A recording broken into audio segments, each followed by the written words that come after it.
Hey guys, it's Tim coming at you with a new episode of The Spotlight, the show where I pose an interesting question or just a general interesting idea and then have you guys take it from there in the comments.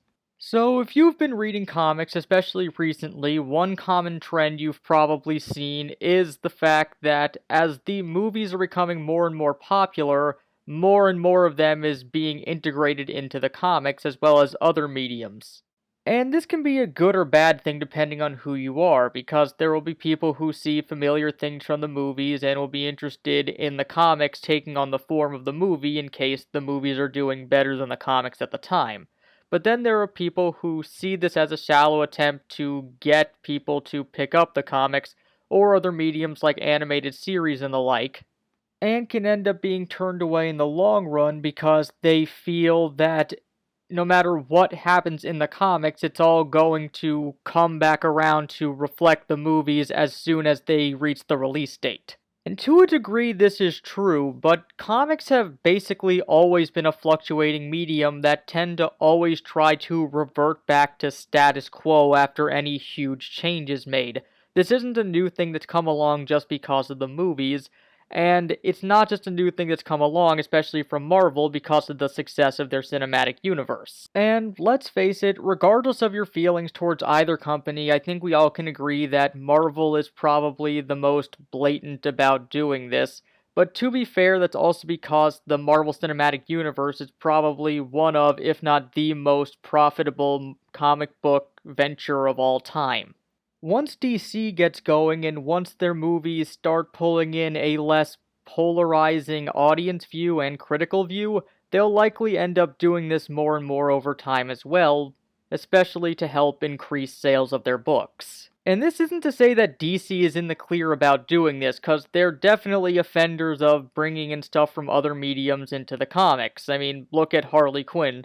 But in a more blatant example, when Arrow was first starting to get popular, and also when The Flash was being announced, you started seeing those reflections in the comics themselves, with characters like Diggle and Felicity showing up in the Green Arrow comics, and them fitting the more dark tone of the first two seasons of Arrow, and then you have in The Flash, where they made Wally West a black character to reflect the fact that the West family was going to be black in the Flash TV series.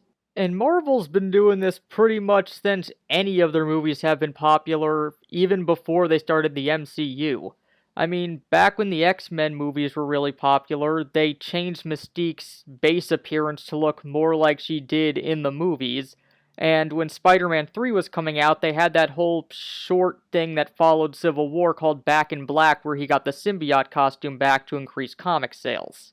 But nowadays you see an inversion of this because of the relationship between the MCU competing with these other movies now, where they start to try to pull more attention away from characters like the X-Men and try to make them a bit more distant from their movie counterparts in order to sort of cement their difference between the studios and also to try to pull more appeal towards things that they currently own. Which is also why we've gotten more of an increase in the use of the Inhumans in both the comics and other mediums, mostly to help promote the fact that that movie was going to be coming out. Right now it's delayed, but it will likely be coming out in Phase 4. And to help pull more attention towards them so that people will be more familiar with them and more receptive of them, as more or less a replacement of the X-Men conceptually, even if not character-wise. But even so, that's not the focus of what we're talking about right now, that's just sort of an impact of it. But the idea still stands of whether or not this idea of tying the comics and other mediums like the animated series, which I'll get into more in a video later in the week, into the comics is a good thing or not.